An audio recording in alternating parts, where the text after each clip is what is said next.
Let's cut to the chase. Is the Mach-E worthy of the Mustang name? Yes, and here's why. It's fun, it's desirable, and it's just about affordable. All hallmarks of the Mustang that date all the way back to the 1960s. And while it might not appeal to the fanboys who want to wake up their neighbors in a GT500, it could just seduce a whole new generation of enthusiasts. Honestly, this car has been a long time coming. It was over a year ago that I went to Detroit in the freezing cold to look at a car in a studio. Then it got delayed and delayed by the pandemic, but finally, here we are in the driving seat. To give it its full name, this is a 2021 Ford Mustang Mach-E premium all-wheel drive extended range, which not only is a massive mouthful, it's also a rival to the Tesla Model Y long range. Like the Tesla, it has a motor at either end and batteries underneath the floor. In this trim, the Mustang costs $56,200, which is around $5,000 more than the equivalent Tesla. But then the Ford qualifies for a federal tax credit that the Tesla doesn't. That's $7,500 off. Then you might get some state tax credits as well. You still with me? Let's just say they're direct rivals. We'll talk more about some of the tech later, but for now, let's focus on how it drives, which, let's face it, is surely the point of a car with a Mustang name. The straight answer is that it's very smooth, and yes, it is sporting. Now, regular watchers of this channel will know that I'm a bit of a stickler for steering, and this is definitely one of the Mach-E's stronger points. It's nicely weighted, it's not too dead at the straight ahead, and you can place the car accurately on the road. Now, the way it's configured, you have a bigger motor at the back and then a smaller motor at the front, which delivers the all-wheel drive. But that bigger motor makes it feel more like a rear-wheel drive car, and I mean that in a good way. If you are an enthusiast, there's actually quite a lot of adjustability. You can turn it in, and then actually by lifting off the throttle, you can make the whole thing even drift around a little bit. I should stress that I'm on the Edmunds test track and not some offshoot of the 405, but if you hadn't noticed, I'm genuinely having fun in this car.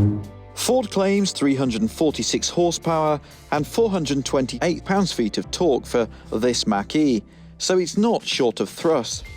Our 0 to 60 test time of 5.2 seconds lags behind Ford's claim of 4.8 seconds, but it's still plenty fast enough for most needs. And of course, if you do want more oomph, a GT version is on the way. Where it does score over the Tesla is in the ride quality. Certainly our Model Y performance that Edmunds owns has a ride quality which is on the unacceptable side of harsh. This is much better. It still feels fairly firm, but the way it deals with big bumps and undulations is vastly superior to the Silicon Valley alternative.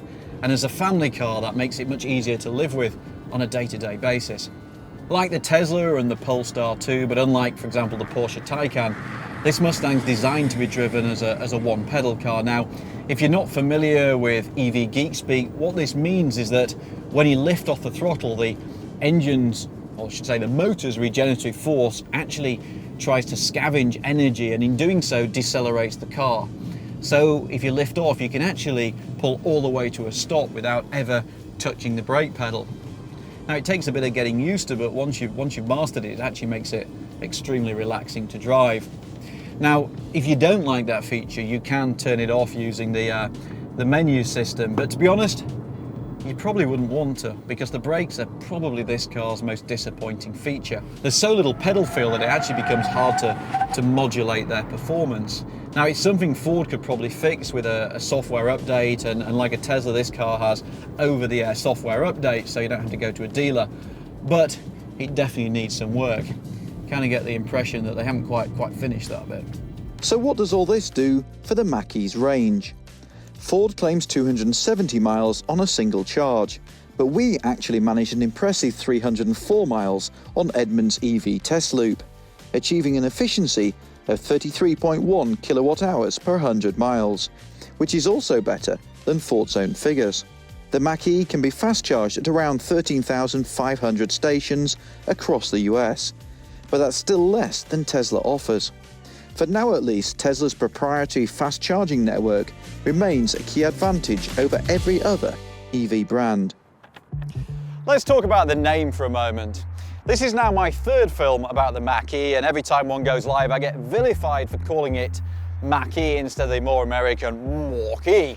But here's the thing, I've spoken to both the project chief and the comms chief for this car, and they both call it Mach-E. So officially, I'm correct. Put that in your pipe and smoke it.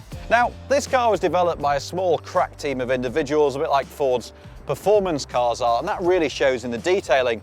Check out these door handles, for example. And it's particularly relevant inside. This interior looks unlike anything you've seen from Ford before, or to be honest, anything you might have seen in a Mustang either. Ford is definitely trying to win the "my screen's bigger than your" contest. The Tesla's measures 15 inches, this 15.5, and as we all know, half an inch makes all the difference. I also like the fact that in the Mach-E it's complemented by another screen in front of your eyes here, displaying sensible things like speed and range. You see this little thing in front of me here? Well, that's monitoring me, and that's part of Ford's bid for autonomous driving. When the software comes on stream next year, you should be able to drive the Mach-E hands-free on around 100,000 miles of US highway. Yes, Ford is likely to beat Tesla to hands-free driving. Yes, really. Really. Now you can all comment below and tell me how wrong I am. This big screen runs Ford's proprietary Sync 4A software solution. Although it's not necessarily the fastest, there is much to like about it. Most of the headline functions are easy to see and easy to use, like the navigation here. And if you want a deep dive, you can pretty much personalize everything according to your preference.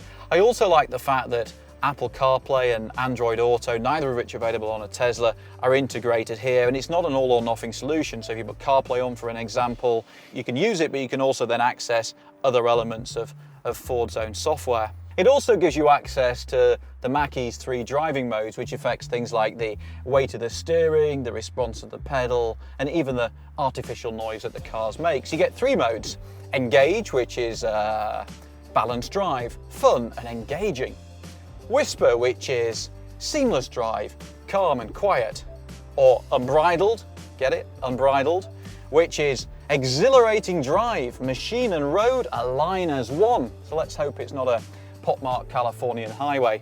Honestly, who writes this nonsense? The reality is, they're all kind of fun, but most of the time you just stick it in Engage and get on with it, as we have. I do though have one sort of pet peeve about all this screen technology. This is a really nicely crafted, curvaceous interior, and then they just get a massive screen and go boof. It's kind of true of all modern car design, and I really hope that it gets a bit more sophisticated as screen technology evolves. I do like the fact though that in the Ford, the touchscreen technology is complemented by real buttons for things like the wing mirrors, the glove box, and even the air vents. Yes, it's kind of old school, but for me, it properly works. I just wish though they were slightly better quality. Some of these switches do feel a bit cheap, and that kind of reduces the overall ambience of quality and refinement that the Mach-E otherwise exudes. What else don't I like? Well, if I'm being pedantic, I do think this Ford system lacks a bit of Tesla's sense of fun. You can't watch YouTube, you can't watch Netflix, you can't play arcade games, and it doesn't even fart. I mean, come on, where is Detroit's answer to the Silicon Valley fart? Really? I'm also not a big fan of these seats. They're not fundamentally uncomfortable, but if you're tall like me, you'll find you lack a bit of under-thigh support, and for a car with sporting pretensions, they do feel a bit flat and unsupportive. By contrast, these rear seats are actually more comfortable than a Model Ys. Now, this is all set up for me, and I'm 6'4", and as you can see, I've got plenty of headroom and decent knee room too. The only thing I can't do is slide my feet under the seat in front to quite the same extent that I can in a Model Y. That's always been a strong point of Tesla. What else? Well, you've got charging points here, both USB and USB-C. I should also call out the Bang & Olufsen Hi-Fi, which really does sound terrific. That's standard on the premium model. Storage space, I hear you say. Well, this is the trunk, and as you can see, it's not quite as big as you'd find in a Tesla Model Y, and nor is there as much space underneath. What you do get is this rather funky looking fabric luggage cover, which you don't get in the Silicon Valley alternative, and that's useful for keeping your stuff inside private. Apparently Ford has even patented it, though how you patent a fabric cover is beyond me. Let's leave that in the edit and keep moving.